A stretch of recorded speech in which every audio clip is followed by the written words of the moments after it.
Se você tem uma mediação agendada, esse vídeo é para você. Eu sou Guilherme Paglia, mediador profissional de conflitos, professor em negociação e mediação. E a minha finalidade desse vídeo é gerar conforto para a sua negociação, para a sua mediação, quando você estiver sentado naquela mesa para discutir as questões mais importantes ali naquele espaço. O mediador, ele é um profissional que tem a finalidade de auxiliar as partes na construção de uma solução que atenda aos seus interesses e às suas necessidades. Um ponto bem importante é que o mediador ele não pode naquele espaço impor uma decisão, ou seja, ele não está ali atuando como um juiz, como um árbitro ou como alguém que impõe justamente uma definição para aquelas questões. Na mediação, a definição para as questões deve vir justamente da vontade das partes, aquelas que sabem realmente quais são suas preocupações, medos, interesses, necessidades.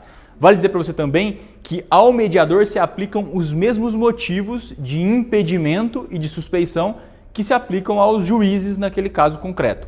Um outro ponto importante é que o mediador ele não pode atuar como árbitro, seja num processo de arbitragem ou atuar como testemunha, por exemplo, em um processo judicial, naquelas questões que foram tratadas e trabalhadas ali naquele espaço que ele participou como mediador, já que ele teve acesso a informações que são confidenciais e sigilosas, e eu vou falar sobre a confidencialidade e sigilo na sequência.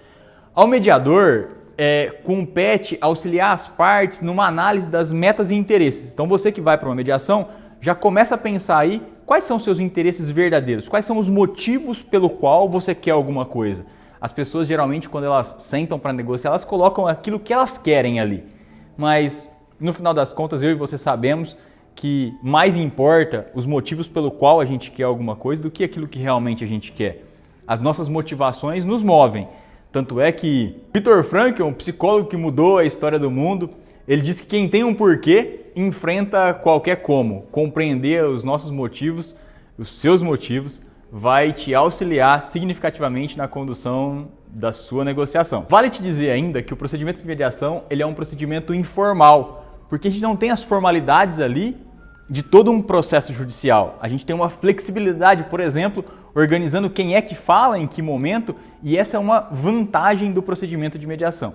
Um outro ponto importante sobre o procedimento é que ali deve prevalecer a sua vontade também. Ali deve prevalecer a vontade das partes naquele espaço de construção de solução. Um outro ponto importante é que dentro do procedimento de mediação existe também a possibilidade das reuniões individuais, em que o mediador se reúne individualmente com cada uma das partes para alinhar algumas questões. Na prática, a gente sabe que as pessoas nem sempre revelam tudo o que querem, tudo o que pensam na frente do outro, que muitas vezes está sendo visto ali como um inimigo no curso daquele processo judicial. E quero te contar também que as informações divididas com o mediador nesse encontro individual também são confidenciais e sigilosas, e o mediador só vai passar para outra parte aquilo que você autorizar ele passar para o outro lado. Eu te contei que o procedimento de mediação ele é confidencial e sigiloso, e a base disso é muito importante você entender. Está lá no artigo 30 da Lei 13.140 da Lei da Mediação e também lá no artigo 166, que trata dos princípios da mediação, 166 do Código de Processo Civil. E a gente pode interpretar também com base no artigo 165, que fala do exercício da função do mediador e do conciliador. Vale te dizer também que existem algumas exceções à confidencialidade e sigilo que você precisa conhecer justamente para te dar conforto nesse espaço que você vai estar colocando questões ali que são relevantes, são importantes. E muitas vezes as pessoas trazem ali naquele espaço as suas questões mais relevantes, os maiores problemas da sua vida. Talvez seja o seu caso ali naquele lugar.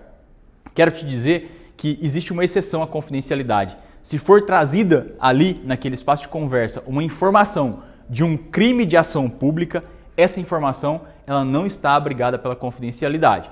Guilherme, mas e as outras informações? As outras informações elas permanecem abrigadas pela confidencialidade. Está lá no artigo 30 da Lei da Mediação.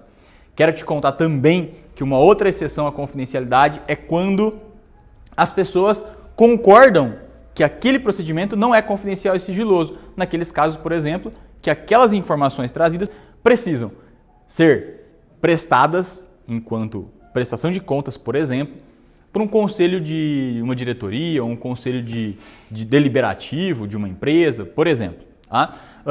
Um outro ponto importante, ainda sobre a confidencialidade, é naqueles casos em que há uma obrigação de uma informação à administração tributária essas informações naturalmente não estarão abrigadas pela confidencialidade e essas informações provavelmente estarão constando no termo de mediação. Então, por esse motivo também não há por que você se preocupar com isso. E já encaminhando para o final do nosso vídeo, eu quero te contar sobre quais são as minhas expectativas enquanto mediador num caso em que eu vou atuar. A primeira expectativa minha é que as pessoas se esforcem para zelar pelo direito de ouvir e serem ouvidas naquele espaço, já que muitas vezes a primeira coisa que acontece é o corte da comunicação num cenário de conflito e disputa. O segundo ponto é que exista esforço das partes para buscar construir uma solução com um olhar prospectivo. Você que está me ouvindo sabe, ou espero que você saiba, que não é possível mudar o passado, mas é possível sim construir as questões, as coisas, a vida daqui para frente.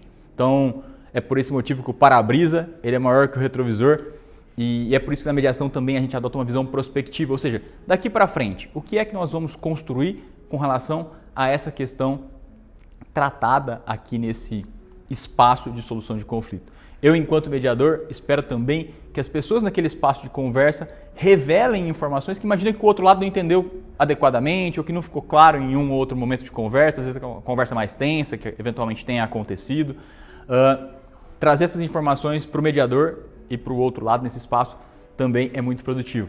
Quero te lembrar, por fim, que vale você separar um documento pessoal para esse momento, levar um pouco mais de disposição, sempre trabalhar questões de conflito e disputa é tenso, desafiador, complexo, mas necessário para construir uma solução e para tirar muitas vezes das costas o peso de um conflito, de uma disputa.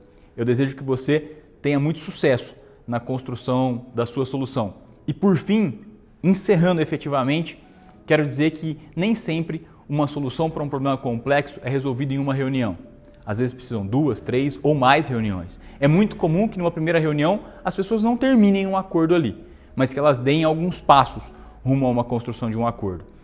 Pedir uma pausa, trazer algumas informações novas, administrar, metabolizar, elaborar algumas informações é necessário. E, naturalmente, marcar um segundo encontro, uma segunda rodada de negociação para o amadurecimento da construção de uma boa solução. Desejo a você sucesso nas suas negociações e eu te vejo no nosso encontro que será em breve. Um abraço e até lá!